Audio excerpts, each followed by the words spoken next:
Binge the full week of The Ray Taylor Show ad-free over at inspireddisorder.com/plus. This is The Ray Taylor Show. This is my top 5 Harmony Korine movies. A filmmaker who wrote and directed multiple movies. I only am going to be ranking the movies in which Harmony Korine directed and wrote, so I will be not be talking about Kids, and I will not be talking about Ken Park. However, Larry Clark, the director of both of those, eventually I will go back and rewatch his movies and do a top 5 of that. This is specifically to movies that was directed by Harmony Korine, but he wrote all of these movies as well.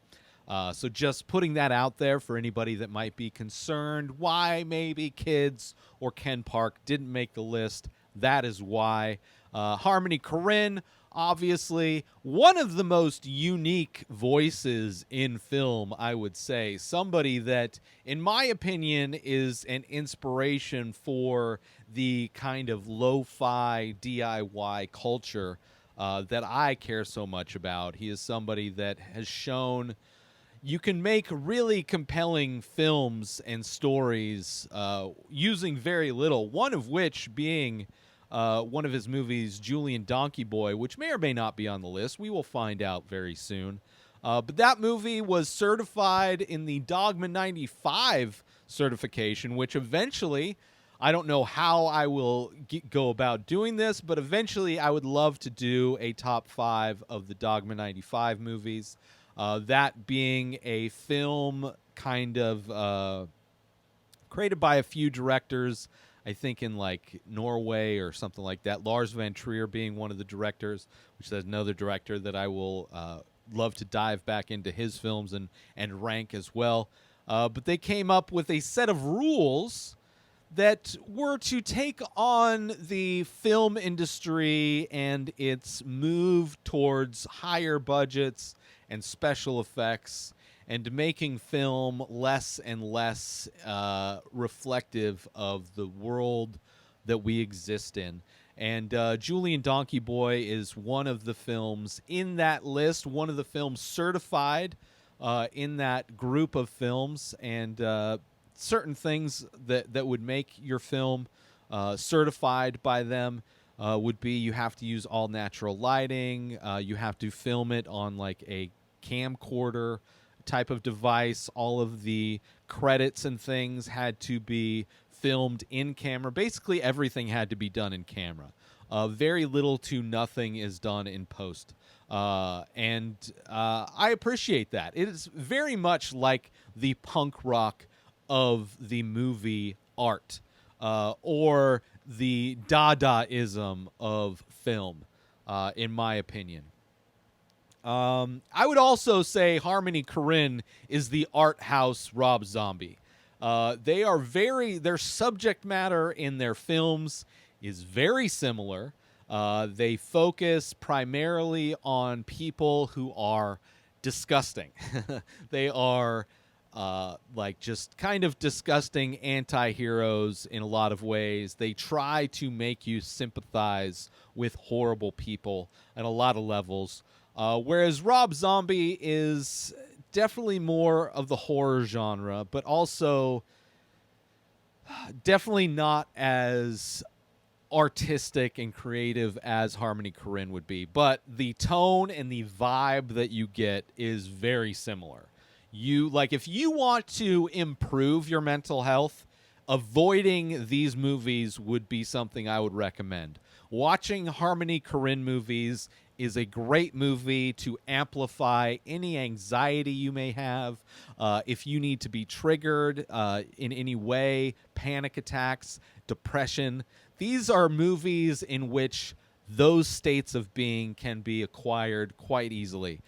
So it has been quite a difficult week watching all of these movies, which I have seen all of Harmony Korine's movies except for one. Mr. Lonely is the only movie that I watched out of all of these for the first time, but I've been a fan of Harmony Korine, and in my younger years, my 20s, I was way more of a fan of Harmony Korine.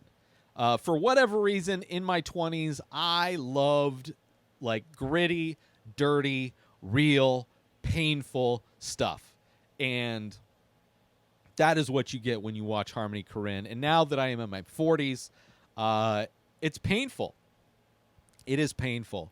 But that nonetheless, I can still appreciate the art that is Harmony Korine, and I was definitely looking forward to revisiting all of these movies, especially since it has been so long since I've watched them.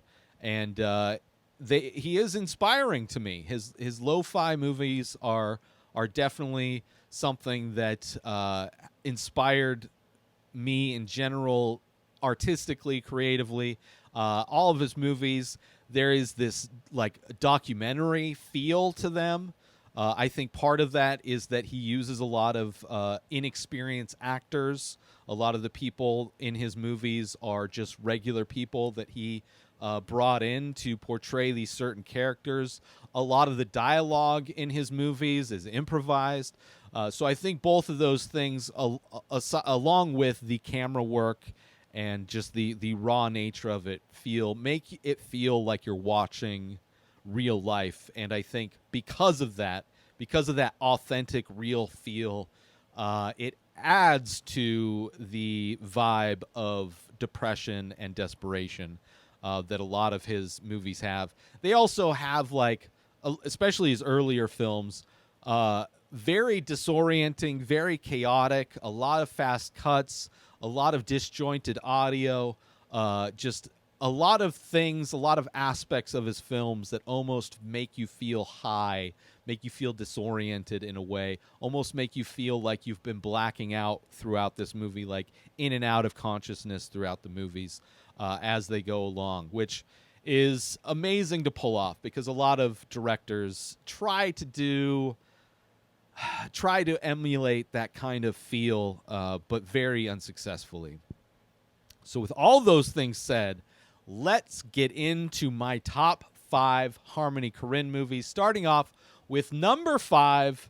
This is a movie that I came into a little bit late. I had seen a few other Harmony Korine movies before watching this, but it was one that kept getting brought up. I would go to these house parties, and it was like the degenerate white trash person's art film that they, like, if you were to bring up independent movies to anybody that's like a, that type of a person, this was their go-to, on the tip of their tongue, ready to recommend. And that movie coming in at number 5 is Gummo.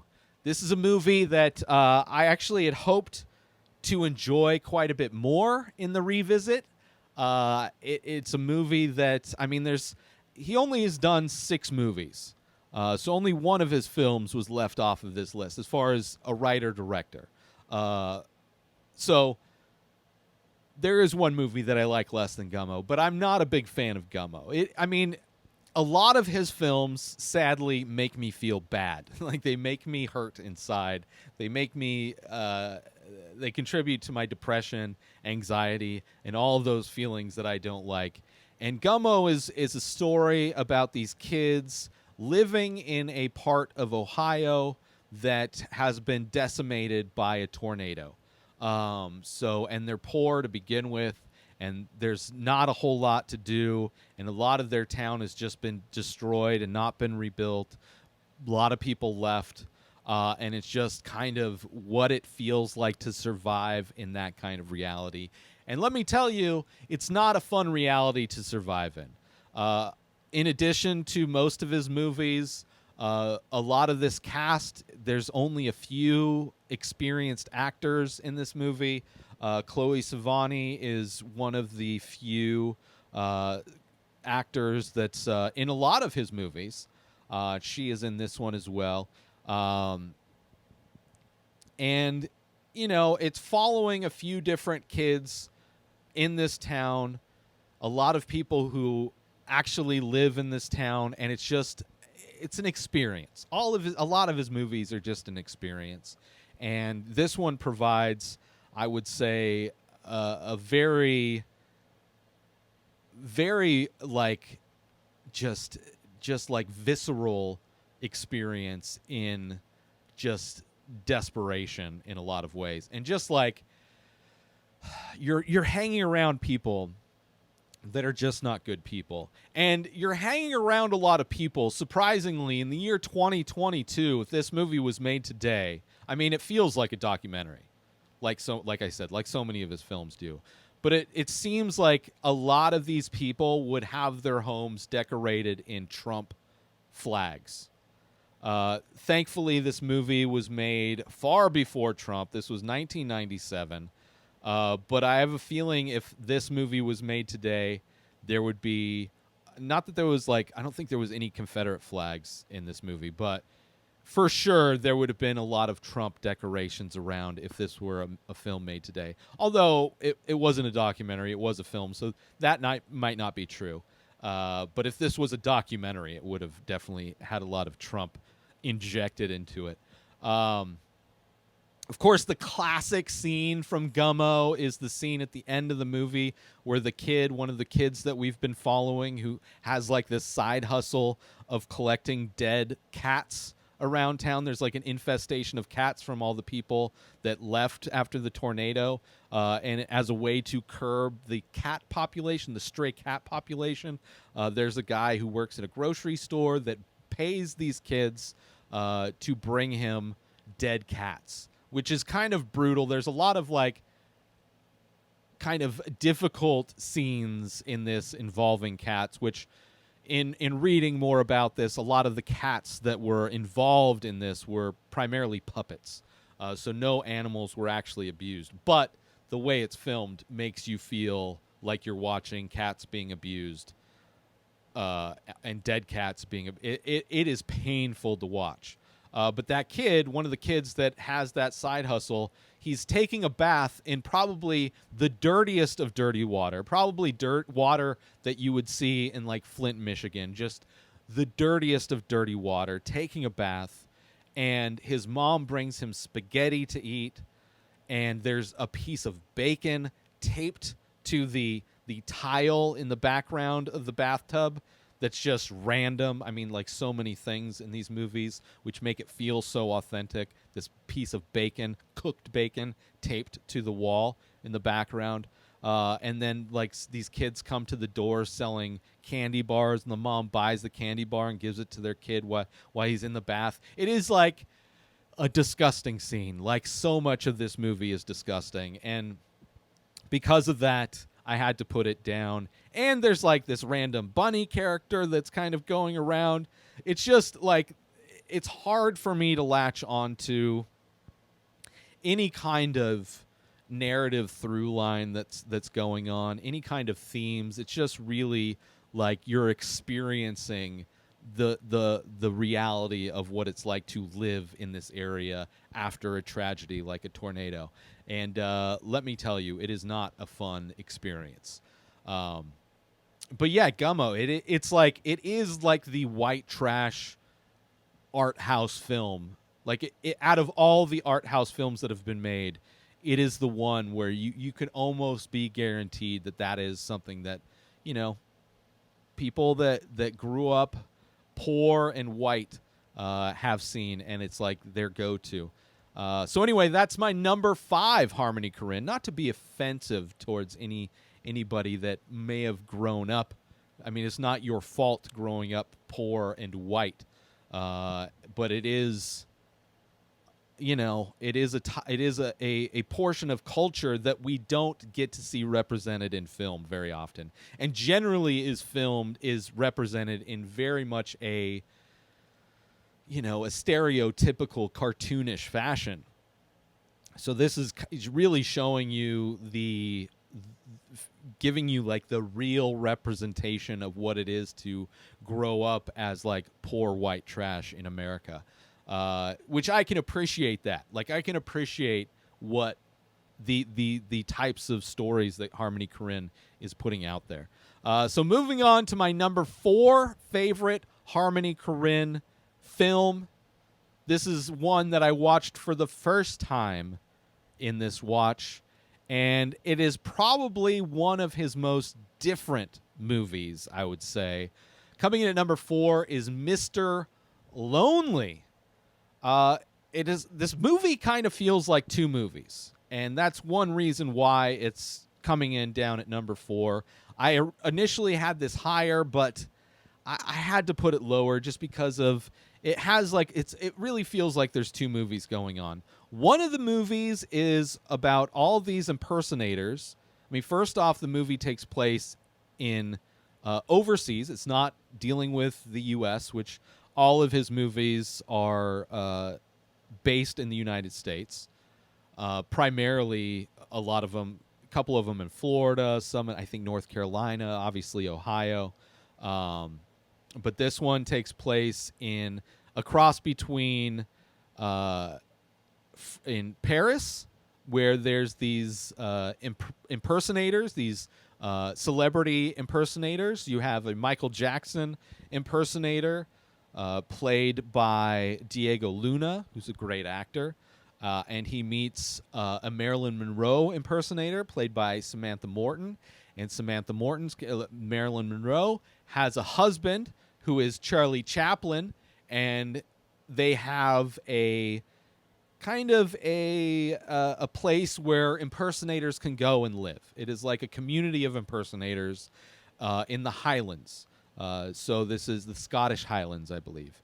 And so then part of this movie takes place in the Highlands, in this community of impersonators, which in the wide group of impersonators, there's like a Sammy Davis Jr., there's Queen Elizabeth, there's the Pope, there's Abraham Lincoln. There's all these kinds of impersonators, which is a lot of fun. It's probably the most fun movie that Harmony Korine has made, which is probably one of the reasons why I almost had it a lot higher, because it was after watching so many of these movies, which I watched them in order of how they were released, it was painful. So it was nice to come across this movie, which came out in 2007. It was a nice little break. So part of this movie is about this community of impersonators trying to create their own community and to build their own theater so they can have control and just bring people into them, and they can have this artist community, and it's a lot of fun.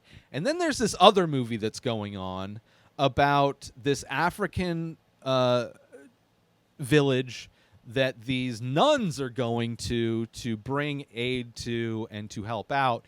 And while bringing aid to this African community, one of the nuns falls out of the plane, and as she's falling to her death, she doesn't have a parachute on, she prays to God, and somehow she survives.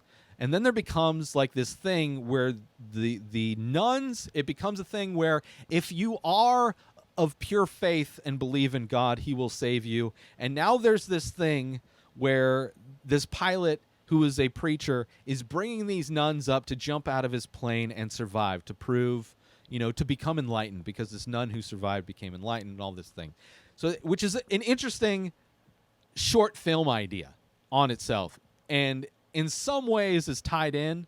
I mean, the one way I could see how these two crazily different stories are tied together is that the impersonators, Diego Luna's character specifically, is constantly talking about living forever, and how these impersonators are allowing these famous characters to live forever by them impersonating them. And then that same idea is similar to the Christian belief of believing in the Lord will allow you to live forever in heaven or whatever, as well as these nuns being able to survive jumping out of a plane without a parachute and surviving.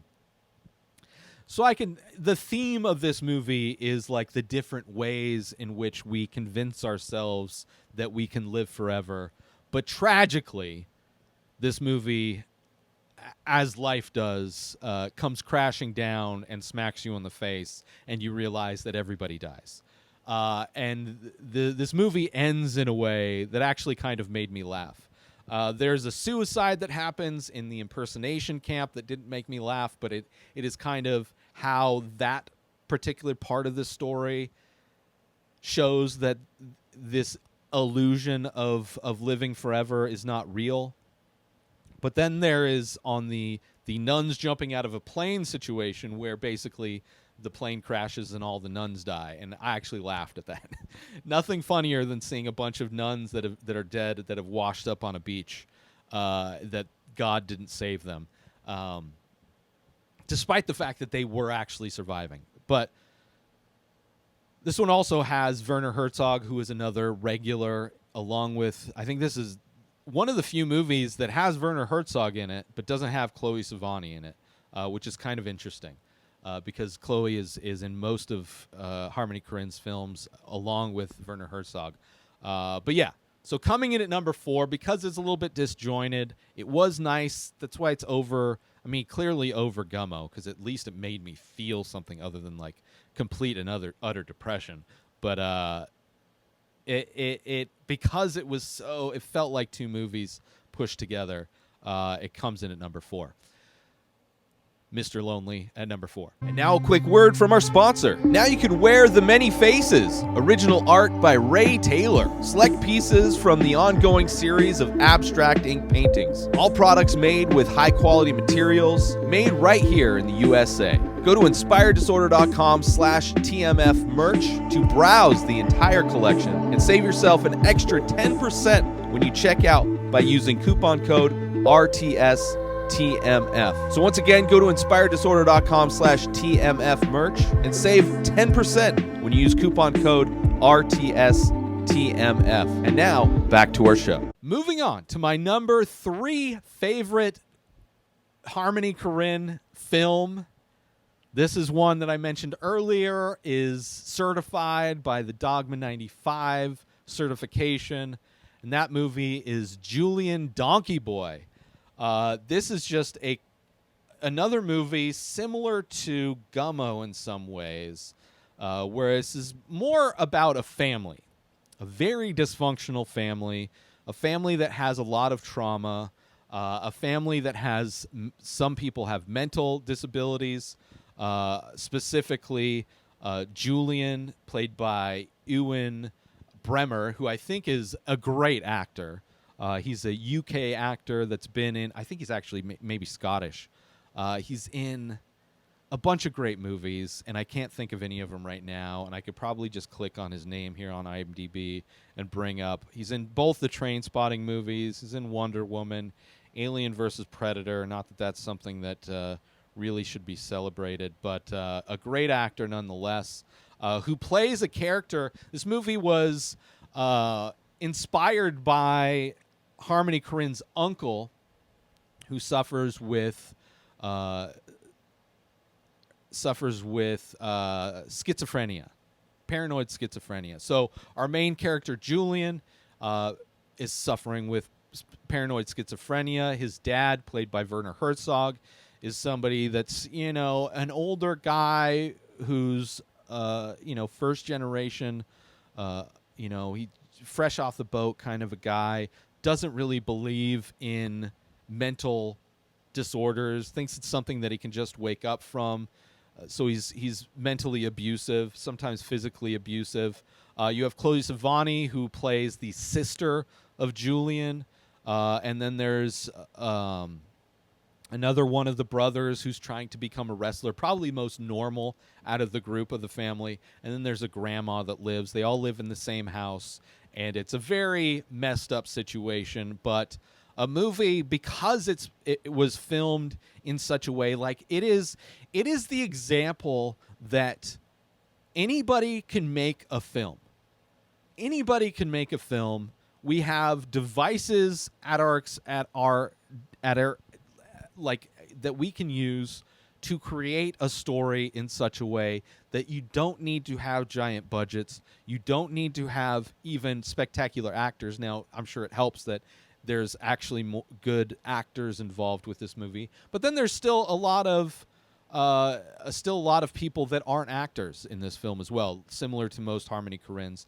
And it has, because it is a movie that is about somebody with schizophrenia, the way it's edited and the visuals and how it cuts between just random images that kind of flash through, and like the dialogue is very similar and mimics in a lot of ways how Julian acts and how his speech pattern is, how it's very repetitious and very scattered and very shuffled and very disorienting. And this movie, in a lot of ways, I feel is trying to make the audience experience the confusion that it is to live with this mental issue with schizophrenia. And it's great. I think it's beautiful. It's definitely tough to watch, but it is a film that surprisingly there's characters that like you care for, like you definitely sympathize with more of these characters than I did Gummo. The character of Julian, it's like heartbreaking. You have Pearl, who's Chloe Sevigny's his sister, who is pregnant, and you find out towards the end of the film, obviously spoilers for all these films, that it is her she was impregnated by Julian. So it's a very difficult movie. It's very, and it's tragic. There's something that happens that's like towards the end of this film where it's like, oh my gosh, because you have this person that doesn't know what he's doing necessarily, that's unclear of his actions, and then it's crazy. There's just some great scenes in this though. There's the scenes with Werner Herzog where he's just this crazy guy. There's like scenes where he's wearing a gas mask for some reason. There's scenes where he's over at a friend's house who doesn't have any arms but's able to do card tricks with his feet. You see that character later playing the drums for somebody. There's the brother that's constantly crawling up the stairs, working out in his wrestling onesie, trying to prepare for wrestling.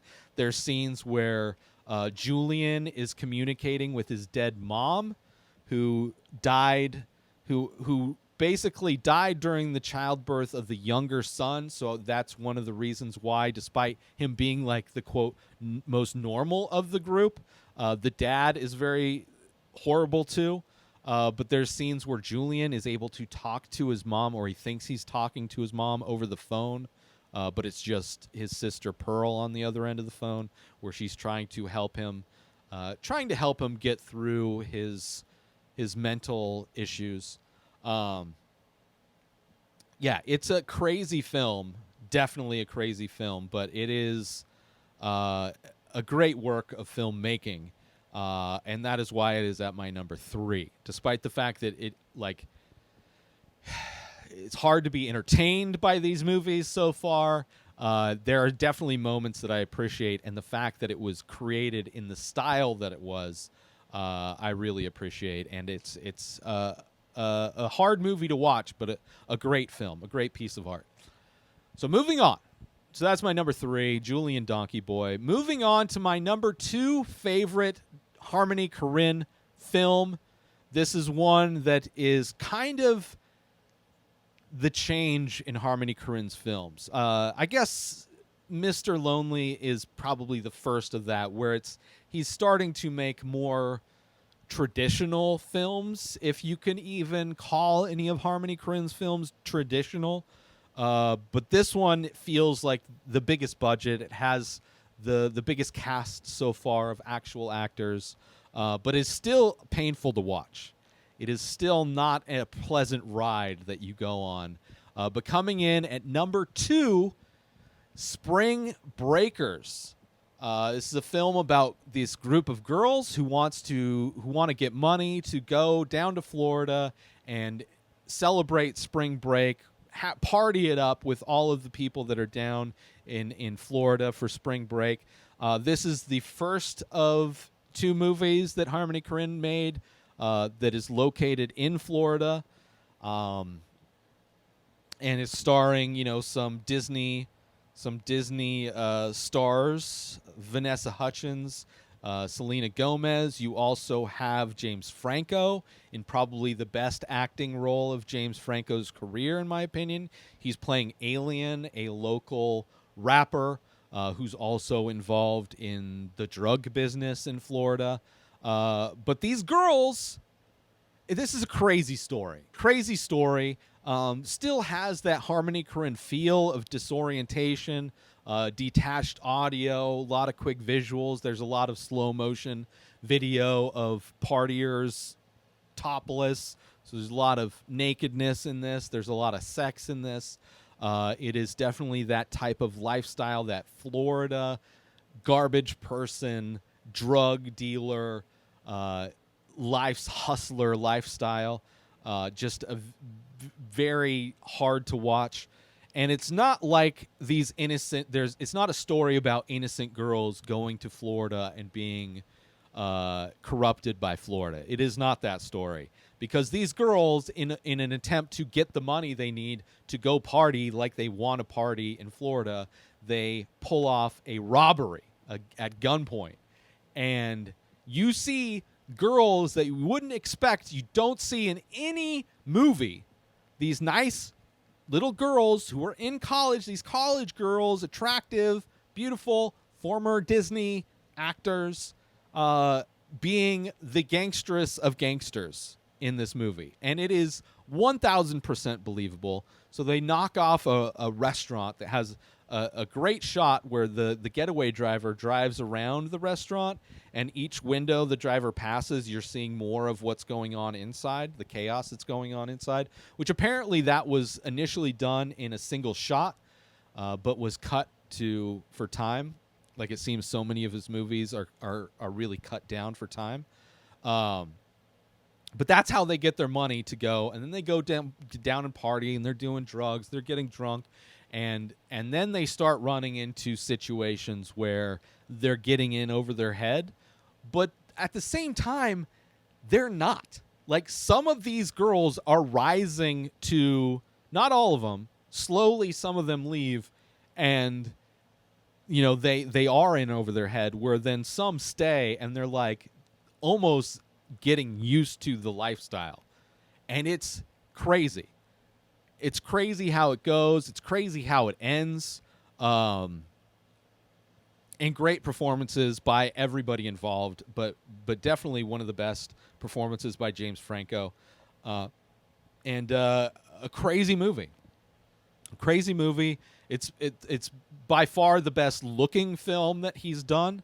By far probably the best acting that he's gotten out of all of the characters. Another movie that doesn't have Chloe Sevigny in it, which I think only his early stuff does. It does, I guess, the later stuff from Mr. Lonely on. There's no Chloe Sevigny in it. But yeah, a great movie, and like a movie you're not going to see. You're not going to see a movie portray like cute young women in this type of way. You're just not. It is not your typical like movie you're going to see, and that is very typical for Harmony Korine. Like, he has by far the most unique voice and tells by far the most unique stories of people that you do not see represented in film, which is crazy because most of his movies are about white people, and you would think everything's been explored with white people, but he definitely taps into and I think it's probably a lot of his skateboarding background, but he really is able to tap into the most disgusting of disgusting white people. So moving on, number 2, Spring Breakers. Join Inspired Disorder Plus today. Head on over to inspireddisorder.com/plus to join. Membership includes members-only discounts and deals. You get access to the Ray Taylor Show completely ad-free, as well as bonus episodes. You get access to the complete live painting archive. You also get access to every single podcast ever produced by Inspired Disorder, hosted by Ray Taylor. You get access to Ray Taylor's personal blog, as well as the opportunity to ask me any questions. So if you want to start a podcast, you're into art, ask me anything. And so many more things are being added every day to Inspired Disorder Plus. So sign up today, become a member, head on over to inspireddisorder.com/plus and become an Inspired Disorder Plus member today. Moving on to my favorite Harmony Korine film ever made, and that is, at the time of me recording this, it is also his newest film. This one came out in 2019, and that movie coming in at number 1, my favorite Harmony Korine film, The Beach Bum, Not only is this the first movie that he uses CG, there's a little bit of CG in this, but it's also some of the biggest actors. I mean, you got Matthew McConaughey playing Moondog, our main character, who's a poet. You have Isla Fisher, who plays his wife. You have Snoop Dogg playing Lingerie, who is a hip-hop, well, he's a R&B singer in this movie, but he's a successful musician who also, still has all the same characteristics of Snoop Dogg, loves weed, parties, all of this stuff. So many great actors. You have Jonah Hill also being one of the actors in this. So huge actors in this film. It is also a film that doesn't necessarily utilize Harmony Korine's style of a lot of fast cuts, disjointed audio. It's not as disorienting, but still shows that kind of disgusting nature. Oh, also Martin Lawrence is in this movie as well. Like, it's definitely his biggest cast. But it's also the most traditional narrative type of a film that he's played. Moondog is this poet who enjoys living in the kind of burnout culture of Florida. Living with the homeless people, going to dive bars, getting wasted. Everybody knows him in the area. He's like this drunk poet guy. Meanwhile, he's like also lives in a mansion. So it's like he goes and he slums it in the Florida Keys to get inspiration for his work. Meanwhile, he hasn't written anything in forever. But then he goes back to this mansion where his wife, Minnie, played by Isla Fisher, lives. And she is having an affair with Lingerie, but it's like an affair that seems to be almost open. Lingerie is like the family friend who's been there throughout everything. So very interesting family dynamic, which is referred to like it's a movie that knows how messed up everybody is, because there's a wedding between Moondog's daughter gets married, and the guy that's marrying into the family gets warned by Lingerie that, like, oh, you signed up for like a fucked up family, dude. Like, you don't even know how fucked up this family is. And in the process of everything, there's a car accident, and Minnie dies, and you find out that she is the one that had all the money, and that she just loves Moondog and believed in him. And for him to get access to this money, he has to just release a new book, which he hasn't done. So a lot of this movie, you're following Matthew McConaughey's character, Moondog, as he's like unwilling to give up his lifestyle and going from kind of scenario to scenario, getting this inspiration for his next book of poetry. And then when it comes out, it's successful. And even though when he gets the money, it was never about the money. Like, how this movie ends is like, in some ways, satisfying, because it's like, it's following this artist who is trying to stay in touch with humanity in a way, trying to stay in touch with a specific aspect of humanity. In a lot of ways, Moondog is Harmony Korine, where Moondog is trying to he steeps himself in this kind of lifestyle in order to get inspiration. That lifestyle, that degenerate burnout lifestyle, is his muse for creating. And in so many ways, Harmony Korine is like, I don't know if he steeps himself in that lifestyle, but he seems like he's clearly a voice of that lifestyle that's trying to communicate stories of that lifestyle. And because of that, it's not about the money. It's about getting these stories out, getting your work out, and putting out authentic, real art, authentic, real work, instead of chasing the money, instead of chasing the fame. So there's a lot of layers of this film that I love personally. It's also a movie that doesn't make me feel disgusting. It's a movie that is nice to have that contrast of like ultra wealthy, but like ultra wealthy artists, right? Like Lingerie is an artist. Moondog is an artist. I mean, Minnie isn't an artist, but she's allowing Moondog to have this lavish lifestyle that he doesn't even appreciate. He doesn't care about. His idea is that instead of like the universe conspiring to destroy him, like his idea is that the universe is conspiring to let him live. And that's why he's constantly putting himself in these crazy situations, because he believes deep down that the universe will not allow him to die. And even at the end of this movie, where it's like he wins. Like this guy fails forward and he gets the money. He decides to get all this money on get a yacht, put all the money on it. And he's like, I want to celebrate with everybody. So let's do giant fireworks. And while the fireworks are going off, he lights the boat of money on fire and the boat explodes. And while you're watching it, you're like, oh, tragic. He died. He died like celebrating with everybody, like sharing the joy of success with everybody. But that's not how the universe is treating Moondog, because somehow he survives. He's on a little dinghy, still drinking his drink with the little cat that's been around for forever and somehow is alive too. It's kind of like a weird happy ending in a way.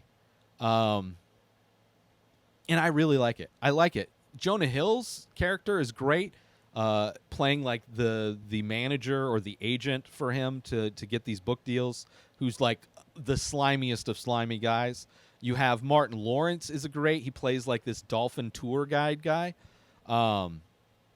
Snoop Dogg is great. When Moondog finds out that lingerie is in a romantic thing with his wife, like he is definitely shocked. He's taken back, but then like is like, whatever. He's like such an he's in a lot of ways Moondog is like Lebowski, the dude, except for like more dirtbag, like Florida dirtbag version of the dude, which I appreciate. I can relate to that. Zac Efron is in this movie. I don't know where he's in this movie. Jimmy Buffett is in this movie. It's crazy the people that are in this film. But yeah, by far my favorite film by Harmony Korine. Coming in at number 1, The Beach Bum. Obviously, Trash Humpers didn't make it in. Trash Humpers in a lot of ways is like, it's like a found footage film. Like if the Jackass guys never got popular but continued to make their Jackass movies into their elderly years and they just got found, that's what Trash Humpers is. It's like a found footage film of these like old nihilists that go around and cause trouble, and then you find out that they're actually killing people because they're able to get away with stuff. So kind of an interesting movie, but very slow, very boring, and the prosthetic masks that they wear, the VHS quality of the film itself doesn't help get me past, doesn't get me past that barrier. But that's why I had to leave. It was kind of an easy one to leave Trash Humpers off the list. But kind of interesting rewatching it to know that, it's like a found footage movie. So apparently, let's see, The Beach Bum was the last one. Oh, I thought he had something in production, but I guess not. He's done a short film and a music video since The Beach Bum. Nothing since 2019. So one more time, this is my top 5 Harmony Korine films, starting off with number 1. No, I'm not starting off with number 1. This is my top 5 Harmony Korine films, starting off with number 5 is Gummo. Number 4 is Mr. Lonely. Number 3 is Julian Donkey Boy. Number 2 is Spring Breakers. And my number 1 favorite Harmony Korine film is The Beach Bum.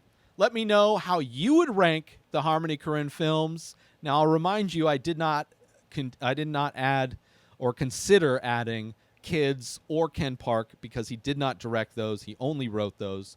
And these are movies that he wrote and directed. But let me know, regardless, how you would rate his films in the comments. Let me know on social media. Either way, Good luck watching those films. They're a bummer. New episodes of The Ray Taylor Show come out every single day. Subscribe on YouTube and everywhere our podcasts are found. Binge the full week over at inspireddisorder.com/plus. Buy Ray Taylor Show merch over at inspireddisorder.com. And follow the show on Instagram at Ray Taylor Show. Have a wonderful day, everybody. Peace out! Today is the day where you wake up and you realize that everything that you've been dreaming about, everything that you've been wanting, every goal and wish and hope that you've ever had can become real. Dreams can come true. What you manifest in your mind, you can bring to reality.